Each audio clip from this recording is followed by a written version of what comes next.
Well, with coronavirus the way it is, I've been curious as to, Yeah. everybody's been reacting and doing what they can to basically do band-aid IT to get their Hmm. workforce to work from home. This is going to be a long-term change. I mean, this nothing's going to go back to the way it was, Yeah. especially when it No. comes to business. What do you think we're going to see as a long-term approach now for some of these businesses that are facing this for the first time, that they're going to be forced or to evaluate and to implement these strategies just to prepare for something in the Well, future? so it's interesting because it's also generational, right? Mm. I mean, I'm going to use myself as an example. I've been in IT for this year, it'll be 25 years. And in 25 years, um, I have seen, an entire generation of people retire. Mm. Um, you saw what I'm going to call it, the initial wave of nerds, my heroes, and a lot of them. You have the Bill Gateses, and you have the um, Steve Wozniaks, and all of the people that got into technology right then. Mm. Um, you're now seeing them retire. Even the people that work in staff. Um, um,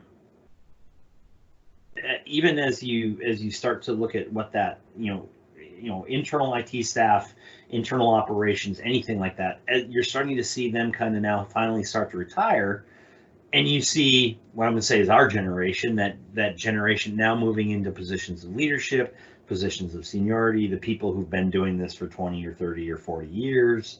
um, you know we're now and I use a story. I used to walk into customer sites, and when I walked into customer sites, I would always go and look for the old guy with the gray beard who at 5:01 p.m. is out the door. I want to find that guy, the guy that comes in and answers a few questions, answers exactly what's asked of him, doesn't do any other work outside of it. He's got like two or three kids. He's that guy. And the reason Mm. for that is because he's the guy who's been around the longest. He knows where the quote unquote bodies are buried. He knows all of the bad decisions and all of the good decisions and why they were for the last however many years. I always go look for that guy. Now, the challenge is that more and more when I walk into an office now, I go looking for that guy.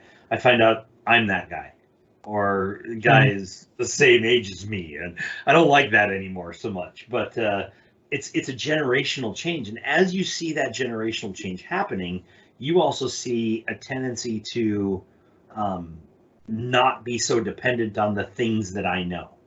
Mm. Um, you know, we have staff who are 23 years old. We have staff who are 60 years old, and anywhere in the middle.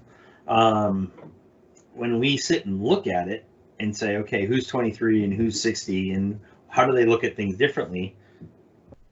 It took a long time to break the guy who's 60 years old of the habits that he had around these are my servers and these are my things and these are whatever.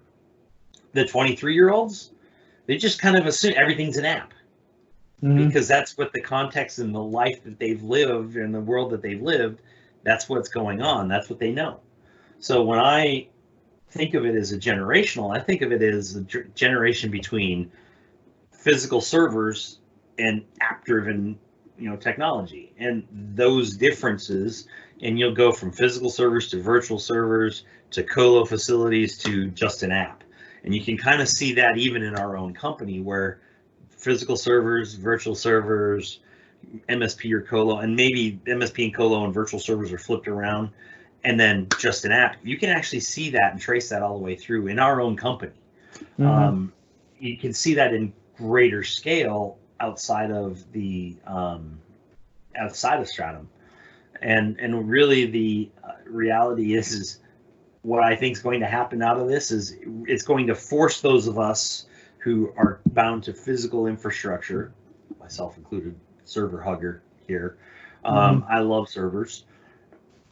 It's going to force those of us that are that way to now start to think about things as more of an app-driven architecture. That it's not about the server, it's not about the network, Mm. it's not about anything. Those are just building blocks or pieces or parts or tools to get you to the application, to going back to my original analogy, which is check and make sure whether this person is valid to be screened for COVID or not.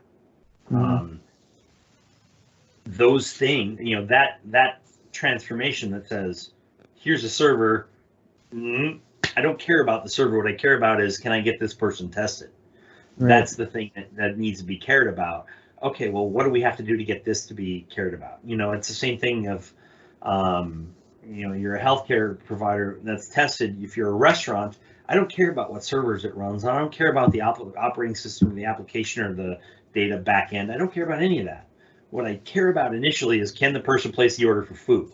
Because that's the revenue generator. All the other stuff that supports that all the way through, those are other ways to generate revenue. But Aaron clicking on a pizza and buying it from whatever pizza place I prefer is way, way different than me trying to worry about whether this is running on a Dell or an HP or an IBM server. I mean, those conversations, I think, now have finally been rendered, or Cisco UCS. I think all those conversations have been rendered almost useless anymore. It's more about this and less about, it's running on this hardware. Or I'm a Cisco shop, or I'm a HP shop, or Dell, or whatever. I don't think anyone cares about that anymore. What people are starting to finally care about is, I'm sitting in my house and I'm all alone, and I need to have food, and I need to be able to do my job, which is analyze patients for potential COVID, or order pizzas and make sure that, I'm not, but maybe I'm a delivery driver and I'm staying in my house, but I can go to the Domino's right down the street, or the Pizza Hut over there, and go, or Papa John's over there, and go, okay, I'm going to pick it up and deliver it to someone, and there's my little bit of a gig that helps me pay rent for this month because I'm stuck in my house. Those little bits of information, if I say I'm going to register as a gig delivery guy, whether it's any of the different gig economies that are out there, or gig organizations that are out there, great, let's leverage that. But none of that works without the technology in place. Why do I do what I do? Because I love to see those pieces work together. Right.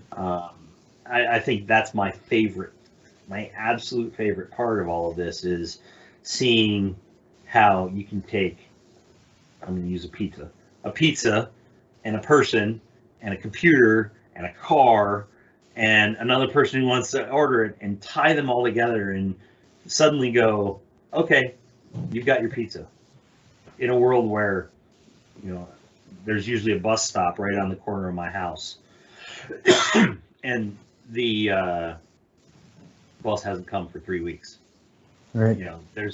I'm on one of the major thoroughfares, right, that goes this way in my neighborhood. There's no cars driving down it.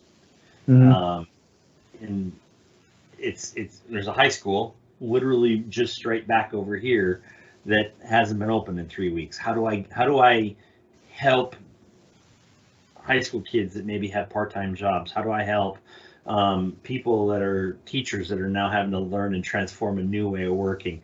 Finding the way those pieces fit together is vital, especially because this economy is going to fundamentally transform much faster than we actually think it's going to. Sure. I think you're probably talking, when we start to see the downside of this pandemic, when we start to see the downside of it, I think you're going to find that technology, and even the people that provide that technology, that provide that operational capability, those operational services, people that provide that are really the ones that are going to matter. That are going to bend I will never take things away. My mom's a healthcare nurse. I was an ER nurse for a number of years. I have a daughter who's in a nursing home. I'll never say that nurses and first responders are not the heroes, because they are. They go in every day when they know that they're going to get infected. But I think what you're going to find out more likely than not is that the people that are also kind of heroes, are people who made sure that it all stayed up. Mm-hmm. And they make sure that it all stays up by not just thinking we're going to do things the same way all the time. You have to think outside of the context of a light that always got to stay green. Let's just make sure it stays red, because conditions are changing around you in that light. Mm-hmm. You know, those conditions, there's things that are changing outside of your control. And, you know, credit goes to my wife, who I hope she's not listening to this. She'll hold it against you. Yeah, she will. This credit goes to my wife. She reminds me all the time. There's things that you just can't control. You have to work with what you can control, prioritize those, execute against those. And when you're not faced with, or when you're faced outside of what things you can control, well, work within the best of the things you can. But you have to be aware of what's out here. Work here, but be aware of what's coming here, because it's going to eventually creep in. Right. I mean, we're all working from houses and trying to figure out food delivery or food pickup, and I have to pick up a 50-foot, Cat 6 wire so I can move the Wi-Fi better, because I now have 3 kids going to school from home and me. And now suddenly my Wi-Fi placement is not so good for 3 kids in 3 different schools. Right. So